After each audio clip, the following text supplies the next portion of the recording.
Hello, AV Tweeps and AV Tweeps adjacent. Welcome to brAVe Space, or in this case, brAVe Skills. brAVe Skills is a practical offshoot of the brAVe Space podcast, where we discuss things that are most impactful to corporate culture, leadership, and, being a person. Before we get started, we have two disclaimers for you.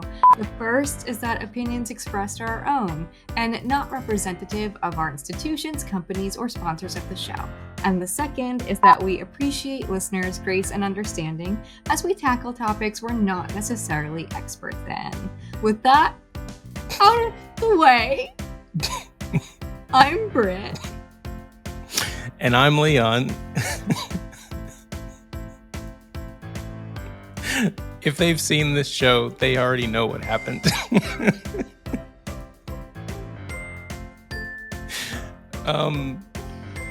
You've seen the show. We'll move on. And now, on to the episode.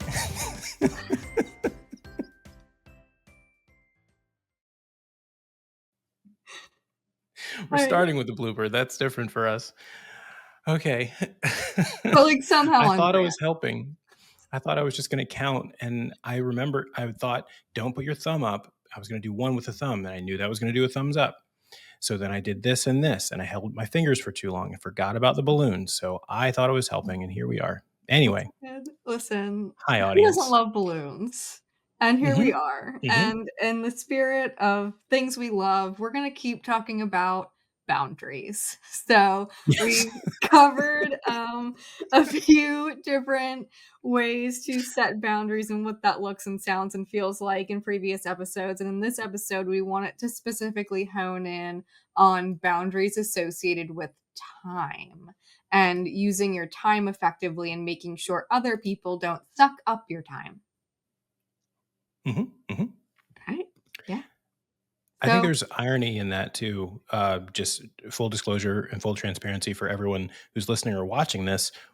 Britt and I are both gearing up for a very large event in Barcelona called Integrated Systems Europe, which you probably know about if you're in our industry. And if you don't, it's affectionately referred to as ISE.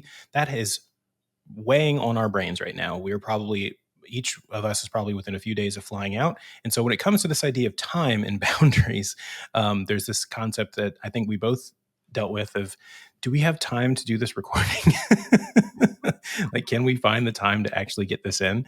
And so there's some practical things that I can definitely speak to myself about setting time boundaries to make sure this could still happen. So we're actually doing things that we're probably talking about today. But yeah, absolutely. All right. Well, so why don't you kick us off? Like, tell me about when we say setting boundaries with time, what does that mean to you? For me, it boils down simply to this idea of making sure that there is space, or trying to make sure there is space for the things that I deem to be important. And the most important part of that in my mind is what I deem to be important part. Everyone around me has their own requirements and their own things that they want, and they should have those, but those don't get to necessarily dictate what's important for me. And so I have to remember that the same thing is true going the other way. They're not always going to be respecters of my time, so I need to set some boundaries to protect that time so that the things that I think are most important are kind of protected as much as possible, so that things don't bleed over too much across those boundary lines as a regular sort of practice. What about you? Yeah, I totally agree with that. And part of the work to this, the self work, is recognizing what is important to you and how you personally want to allocate the time that you have throughout a day, week, month, whatever time frame that you're looking at, and recognizing that sometimes you might have to adjust your expectations based on what is important to you at that time. So you mentioned we're both gearing up to get ready to go to ISE. That in and of itself is a huge time commitment. The preparation for it is a huge time commitment, but we're going because it's something that's important to us. So we might be making some sacrifices in this week or the coming weeks for this one important thing that we wouldn't make on like a normal Tuesday. Yeah. What can be a slippery slope, I think, if we were to let's ask the question or talk about how we'd approach setting sorry, how we approach setting those boundaries, Mhm. because you brought up a good point that sometimes we need to make sacrifices. Um, I think we still have to always recognize that we have control, that we do have some measure of control. Yes, things can spin out of control, but we do have some measure of control over how we spend our time. And sometimes if we have to spend time in a way that isn't maybe our most ideal, we do get to make some choices. So those sacrifices, I like to think of them a little bit less as sacrifices because it makes me feel better, for one, but also recognize, if I'm being honest, I'm just making choices on what I'm just not going to do. Mhm. That helps me feel a little bit less like things spiral out of control because I just said that I'm not doing. I'm not, maybe tomorrow or never, but right now I am doing this thing over here, and that is what I am doing. Um, an approach in your mind when it comes to setting time boundaries? Yeah, I do a lot of time blocking, especially during my work week. And I think we've talked about this before because we do very similar things where for me, it's the first 30 minutes of my day are blocked Mhm. every day. And that's my me time, gather my thoughts, set my to do list, really understand the scope of what my day is going to look like. And last 30 minutes to wrap up, unwind, assess, and prepare for the next day. So right there, and that's combined just 1 hour of the day that I already dedicated for me. I'm very big on checklists and just kind of writing things out, blocking things out. And I do sometimes struggle with time blindness where I think Mm, something will take a certain amount of time that is not realistic, or just mhm, kind of stop keeping track of how long I've been doing something, especially when I'm really focused on it. So that blocking out in a calendar really helps me with that to recognize, like, if I mhm, look at this chunk of color, I just spent or plan to spend this much time. That's what it visually looks like. mhm. Yeah, so I was gonna hold this up, which is probably blurred in my camera. I mean, you can't really read my to-do list, but that was a to-do list I just showed of everything that Mhm, needs to take place in the next, like, 6 days. mhm, Um, and a lot of that had to do with getting ready for ISE, but it's also, things to do with, listeners may or may not know this because I don't know if I've mentioned it, but we are expecting. No, not sorry, not we. not My we wife and as I are hosts. expecting. I will make sure that's not okay. My wife and I are expecting a little baby girl, and there's a lot of things that we, of course, need to get ready. Right, you're getting ready for various things, and with all the things that are going on in the next couple of weeks, I need to just make sure things are taking place. Mhm, So when I was doing this, I realized I was managing a kind of time blindness, like what you just said.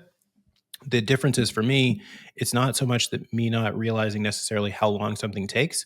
It's more me trying to remember, or that I need to remember, that it's still possible for something to take place that makes me need to sort of shift mm, when I'm spending that time sometimes, which is also something I'm just kind of getting used to in general, concept wise, because there's going to be a baby in here that's going to require time when she's going to require time, mhm, not necessarily when I think she's going to require time.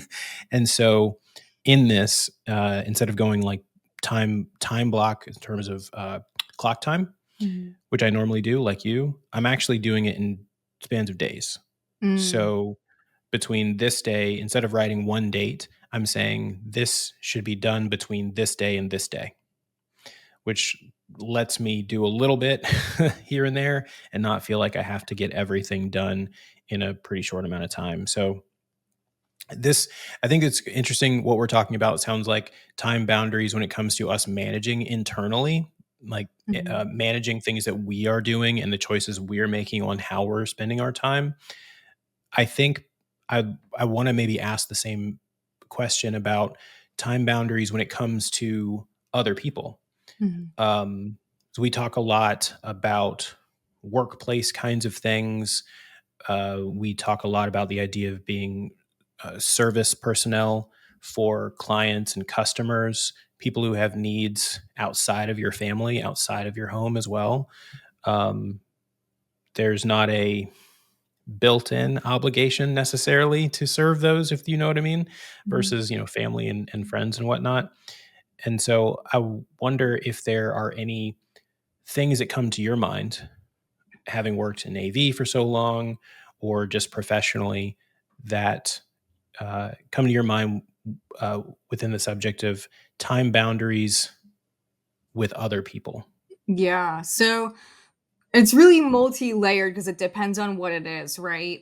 Especially working the type of role I work in higher ed, I have to recognize that while I'm at work, my number one priority is making sure our faculty, staff, and students have an excellent AV experience. That's the priority. Mm. And that allows me to be flexible mentally in ways where, all right, I might have scheduled myself to do this task, but if we get a call because something has gone down, I am abandoning this task. I am getting up and I am addressing it. Like there are some Yeah. things that you just have to be flexible and fluid. Mhm. But there are also things like scheduled meetings where it's like we can play around with that a little bit. You know what I mean? Like it doesn't have to be this set day and time. We can rearrange and do what's best for us. And I speaking of ISE, just sent an email to my team today with like a bunch of here's reminders, here's what we need to get done while I'm away, blah, blah, blah. And I had let them know I put in PTO for this time and therefore I will not be available. Mhm. And so just setting those expectations of when I'm not on the clock, I am not on the clock. Like you can send me a meme, you can text me, how are you doing? But we're not talking about work. Mhm. Mhm. When we were all dealing with the year 2020, the year that's the Voldemort of years, Mhm. you shall not be named. The team that I was a part of, I was managing, I was leading this team, was fairly large, and there were a lot of disciplines in the team, and there were a lot of things to balance because it was a weird year, and there was also a lot of new work being done. There's a lot of opportunity for our time to be pulled on in ways that it wouldn't normally. And we all ended up largely remote, as the rest of the world did, as far as work was concerned. One of the things that helped us during that time was an idea that I kind of stole from a lady that I worked with before. For she used this for another reason. She talked about having a communication plan, and I decided to Mm. just bring that into management and just say we need to have a communication plan. We need to say what. There were kind of three parts to it, kind of the who and the how and when. um, so because of being remote, we weren't like walking up to each other at our desks to talk all the time. And because people were dealing with anything that might have been taking place at home during the workday or evening or whatnot, hours would sometimes be a little bit strange or could be. So we decided to talk about this idea of like my cell phone number. Mm. So talk about those concepts of who, how, and when. Who, there's only some people who are allowed to communicate with me a certain way for these things like emergencies. Um, like you mentioned, sometimes you have to just drop things. You have to build that flexibility in. I will build it in, but I will only build it in for some Mm. if I don't have to build it in for all. Mm. Because otherwise, I end up being on all day, which was a problem in my life before. The how was how we agreed to communicate. So because there's a lot of technology involved now, we had to say, well, is this going to be cell phone? Is this going to be? We didn't use Teams at the time. I'm trying to remember what we used. Um, Google Chat or whatever Google is was calling it at that day. um, those kinds of things. Email. What are we going to do? And let's agree to it and stick to that. Let's not make everybody have to dash between too many different applications. And then the last one was when. And that was probably the most important and most relevant to this Mm. conversation was the when. When are we available? And so people would say when we're going to be good times for that and when we're not. And we just stuck to that. We just tried to stick to that. For me, one of those times that without a doubt I do not change. It's kind of probably my most inflexible is dinner time. Mm, If I'm eating dinner with my family, I'm not available. It doesn't matter if like I've actually planned emergency response that allowed me to still have that family time when mm, I've been able to, as far as someone else covering it, because that's just me personally. mm, The phone's off, notifications from email, Teams, anything like that, they're just not on. I can have the app on my phone for my utility, but it's not there so that someone can reach me at all hours of the day. But we did that just so that there were no assumptions. We had a communication plan so that people didn't assume because it's Thursday at 4 p.m. you are available, um, mhm. or you're taking vacation but you're a remote worker. So then people are like, "Well, is it vacation?" Like, no, it's vacation. PTO is PTO. I'm not available. Those were things that helped on my side, I think for sure. Yeah, Yeah. I love that, and it just really goes to that setting of expectations because I think I've said it before on this podcast, but, frustration always stems from missed or mismanaged expectations. So, the more that we manage expectations of ourselves and others, the more we can be successful, and, it's so important to have that plan, have everyone know what to expect, and also be willing to and able to be a little flexible with things and be willing to say no, which is what we talked about before. I mean, I recently it was winter break for me. So higher ed, most institutions close between Christmas and New Year. And then all of my lovely higher ed colleagues who, are doing things with Hetma and hiredav.com were like, let's buckle down in this time and do things. And I told them, I'm doing tasks that need to get done, but I'm not taking any meetings. Like, you Hmm. can text me and I'll text you when I can. You can email, whatever, but like, you will not see me until the new year. Hmm. Hmm. Um, Two things I'm writing down from that. First off, I like the quote, frustration stems from mismanaged expectations. And then the other thing is don't take meetings in December. Yes. It's like, honestly, yeah, I'm doing that. I'm doing that this year. I'm blocking off every day, um, minus like my direct report meetings. Like I'll do those. Um, my supervisor, who may or may not be listening to this, now I will not be taking meetings during December. The expectation has been set. The You heard expectation it has here been set. first. I'm sorry. That's actually there's another way. Let's talk about managing up. Not really. Mhm. This is a bad idea, and it's not managing up, but I'm going to say it anyway. I really hope my supervisor is listening because it'll be hilarious. Let's imagine your supervisor comes and knocks on your door. Knocking, unnecessary, but I did it. And they want to ask you a question like, "Can you give me an update or status update or something like that?" I think it'd be great to just be like, "Sorry, not taking questions right now. Not taking questions. I thought you just weren't taking meetings." That too. And then move This on. you being in my doorway made it feel like a meeting. It kind of feels like we just met, Right, and yeah. it That's violates what I just said. So, that's not the vibe. mm-mm. No, but it's really though, like, I think it's important to like that physicality if you are in a physical office, like close your door when you need to. And that's Mhm. kind of this unspoken policy in my office where it's like if the door is open, you can interrupt. If the door is Mhm. closed, you are dead to me. Like Mhm. this is not a time for an interaction. And I Yep. think that there are, virtual components to that as well. Like I know for Outlook, even with my time blocking, like I can set myself as free or busy. So don't be afraid to set yourself as busy. And Mhm. then if a message comes in for you, like you're busy. Address the message when you can. Like, we get a lot of pings and dings throughout the day, and it pulls us in all these different directions. And that can cause a lot of frustration and mismanagement of our time. So, that is setting a time boundary of saying, like, I truly am busy right now. I will get to this message when I am not so busy. Mhm. That's a signal in our house. So my wife got home a little while ago, and she knows if the door is closed, I'm either deep in focus. If it's quiet, she knows I'm deeply focusing on something, usually with numbers, and I can't talk because I'll mess up all my math. Or I'm recording. I'm a musician. I think people have seen instruments, but I do this as well. So if I'm recording, it's like just be noisy anywhere else, just not right there, and just don't open the door, please. Um, so those signals are good. Works Mhm. in lots of places besides just work. Mhm. Um, I think I have one last thing that comes to my mind. Excuse me. Take a drink of Mhm. water.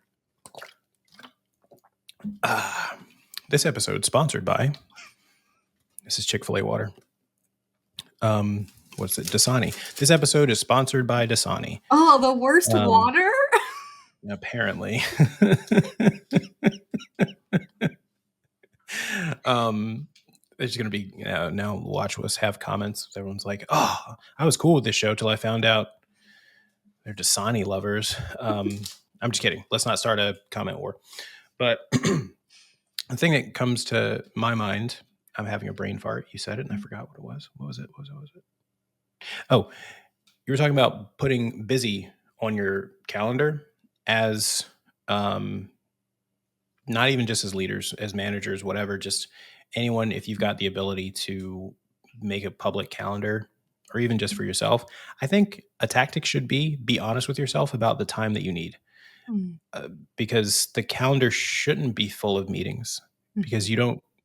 you can have productive meetings, but meetings should lead to that's a topic right there. Mhm. Meetings should lead to action. Yes. Meetings should always lead to action. That means you have to have time for the action. Mhm. So don't overbook, but also recognize your brain needs time to reset after calls. It also Mhm. needs time to just be creative. You just Mhm. sometimes have to be quiet, not talk to people. You have to have them shut up and you shut up and just do other kinds of work.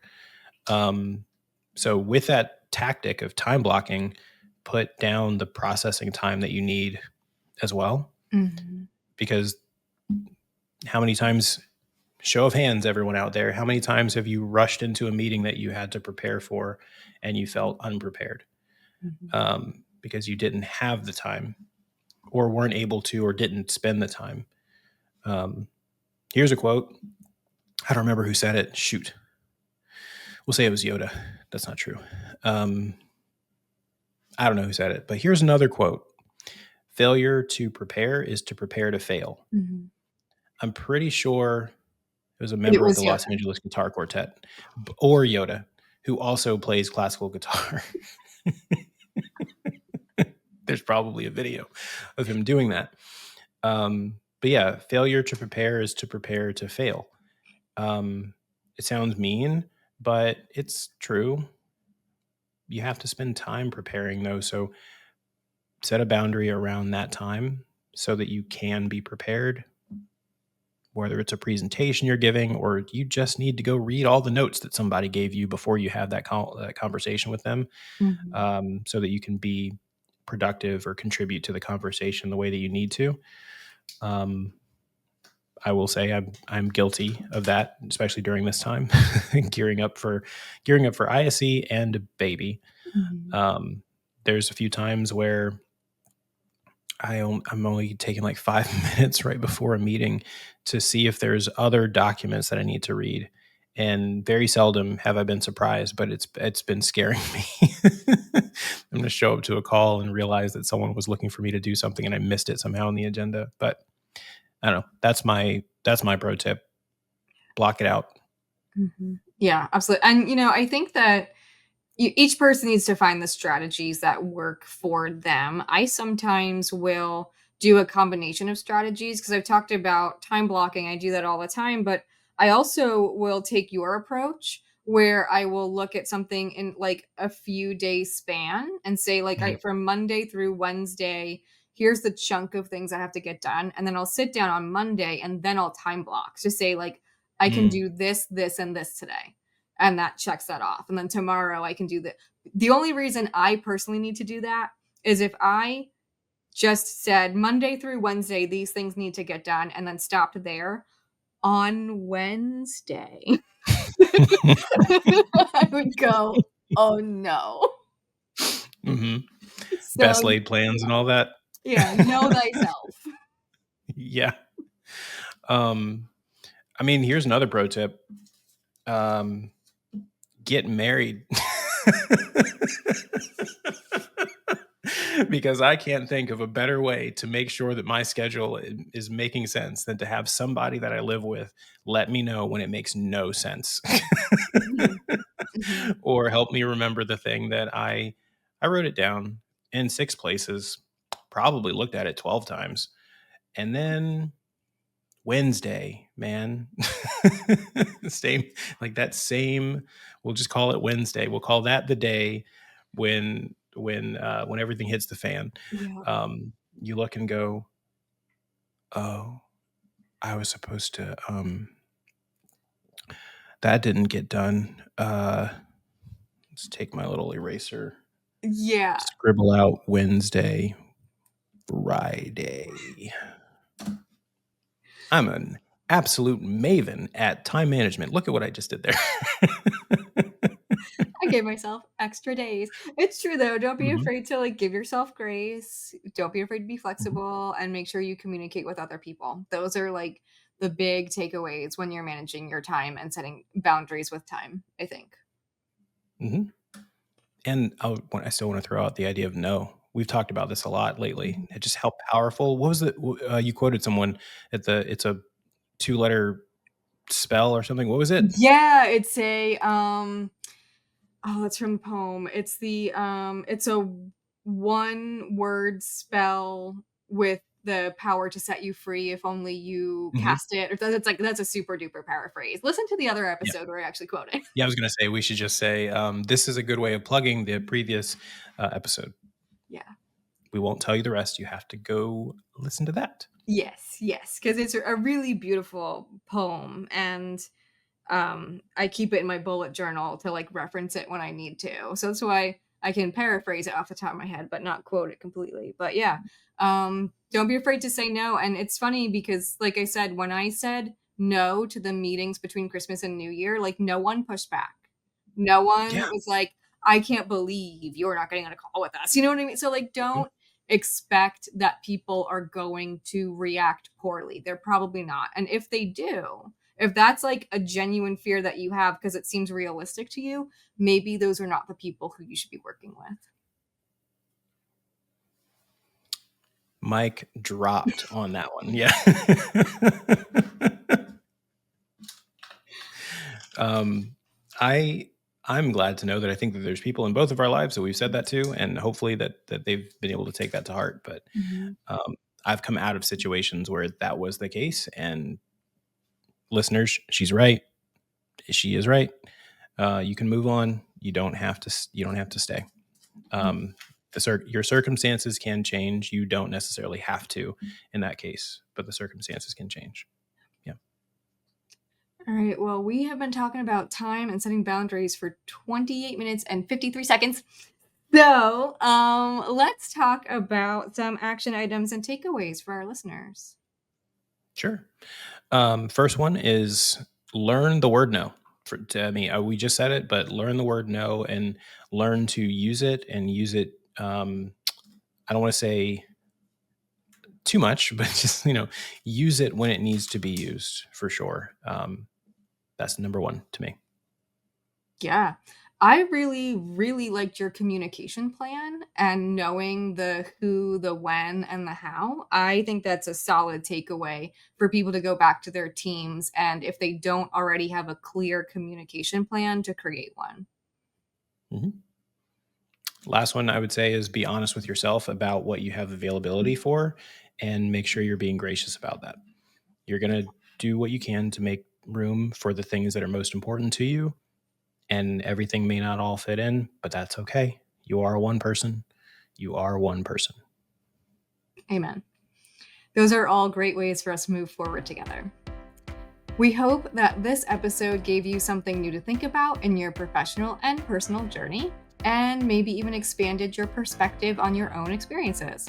If you have any topics that you would like us to cover, please reach out to us on LinkedIn, X, Avixa Exchange, or the various places you can find us on the internet. If you liked this show, please let us and the world know by giving us as many stars as you can manage on your podcast player of choice and leave a review. For quick Because and you like easy, the show. yes, you do, and you love Dasani. Yeah. What else are we requesting you do? Oh, subscribe. You should totally subscribe so that you don't miss an episode. Okay, thanks. Bye.